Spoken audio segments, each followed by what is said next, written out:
Saudaraku, orang yang beriman akan menyambut firman. Amin. Ya, jadi dia bukan hanya, oh saya disegarkan oleh makanan rohani ini, oh saya diberkati, gitu ya. Puji Tuhan. Tapi itu tidak cukup. Langkah selanjutnya ada perubahan. Amin. Ada tindakan. Amin. Ya, kalau hari ini kita dengarkan firman dari Bu Muti dengan contoh-contoh praktek yang sangat jelas, yang memang disampaikan dengan hati yang mengasihi untuk menolong kita sampai pada panggilan Tuhan tadi. Dan sejak awalnya itulah kehendak Tuhan bagi kita yang sempurna.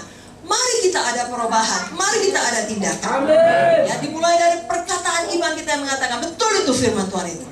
Ya, sayalah orangnya, saya akan melakukannya. Amin. Ya, inilah tempat saya di mana Tuhan telah mengutus saya. Amin. Dan sekaranglah saatnya saya berubah. Amin. Bukan nanti, bukan besok, bukan ketika masalah selesai. Sekaranglah saatnya.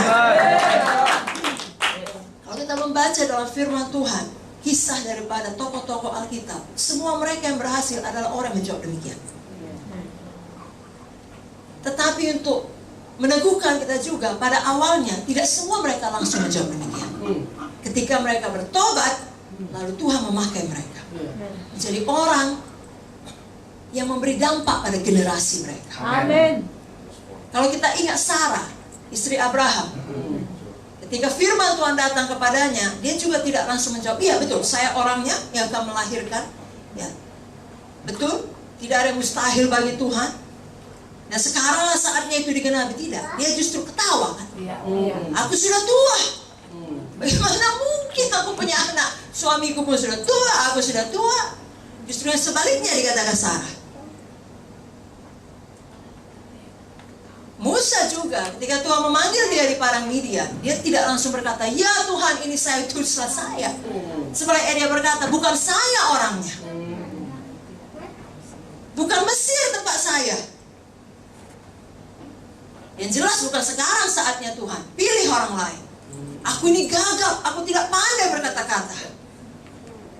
Gideon juga ketika dipanggil Tuhan, dia berkata, aku adalah yang paling kecil di antara kaumku, di antara seluruh suku-suku Israel. Tapi apa kata Tuhan? Kaulah pahlawan yang gagah perkasa. Saudaraku, baik Sarah, baik Musa, baik Gideon, akhirnya bertobat. Dan kita tahu, lagi dalam kisah Gideon, hanya dengan 300 orang mengalahkan musuh yang begitu banyak. Saudara bukan perlu semua orang. Saudara hanya perlu orang yang Tuhan mau sama saudara. Saudara tidak perlu meyakinkan semua orang. Ada bagian kita masing-masing. Dan saudara, kita tidak perlu terlalu tinggi hati atau serakah. Itu bukan jalan Tuhan, tapi ada panggilan kita. Baik secara pribadi, baik secara sidang. Itu yang kita kerjakan. Amin. Amin, saudaraku. Amin. Jadi sesuatu harus berubah dari cara berpikir kita yang lama. Amin. Puji Tuhan, Sarah, Musa, Gideon, dan tokoh-tokoh lain dalam Alkitab, dia berkata, ya Tuhan, saya orangnya. Ini tempat saya. Artinya, betul, ini panggilan Tuhan, saya kerjakan maksud Tuhan. Amin. Dan mereka tidak lagi menunda-nunda, mereka bertindak dengan iman. Sekaranglah saatnya. Lalu hidup mereka memberi dampak yang luar biasa. Amin. Biar hidup kita juga demikian. Amin. Dan sekali lagi, kerap kali ketika Tuhan memanggil, keadaan di sekeliling tidak mendukung. Keadaan Sarah tidak mendukung, umurnya sudah tua. Keadaan Musa tidak mendukung, dia sudah nyaman di Midian.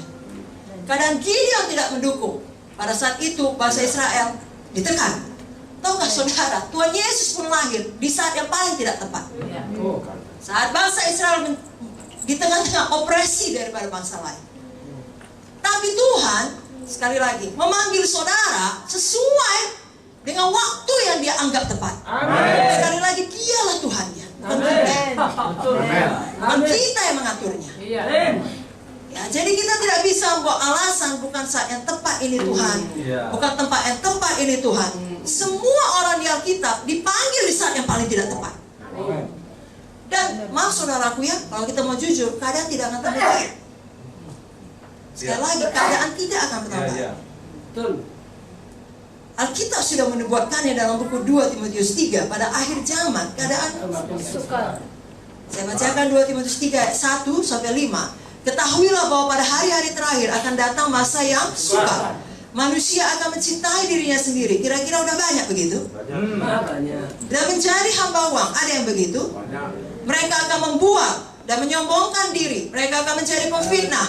Mereka akan berontak terhadap orang tua dan tidak tahu berterima kasih, tidak mempedulikan agama, tidak tahu mengasihi, tidak mau berdamai, suka menjelekkan orang, tidak dapat mengekang diri, garang, tidak suka yang baik, suka mengkhianat, tidak berpikir panjang, berlagak tahu, lebih menuruti hawa nafsu daripada menuruti Allah. Secara lahiriah mereka menjalankan ibadah mereka, tapi pada hakikatnya mereka memungkiri kekuatannya. Jauhilah mereka itu. Tuhan bahkan tidak berkata, janganlah kau menjadi kecewa oleh mereka, jangan kau syok, ya, atau jangan berusaha mentobatkan mereka. Jauhilah mereka itu. Kenapa? Karena saudara harus memastikan saudara maju di dalam panggilan Tuhan. Amin. Dan biarlah Roh Kudus bicara kepada kita masing-masing. Amin. Amin, saudara. Amin. Kita bukan hanya menjawab panggilan Tuhan sekali. Katakanlah ketika kita altar call, atau yang berikutnya ketika kita menjadi hamba Tuhan, menyerahkan hidup sepenuh waktu. Tidak. Kita menjawab panggilan Tuhan terus-menerus dalam hidup kita. Amin. Mana kita tidak berhenti dalam satu titik yang kita anggap sudah cukup, saya sudah nyaman. Saudaraku, dunia ada di dalam kegelapan. Justru makin jahat satu tempat, Tuhan makin butuh saudara di sini. Amin.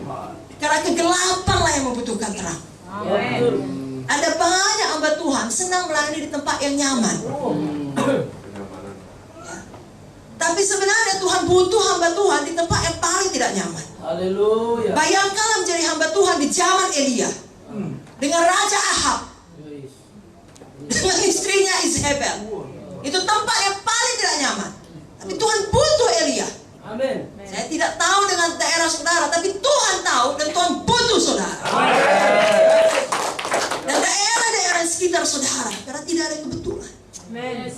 Tuhan butuh terang di tengah kegelapan. Amin.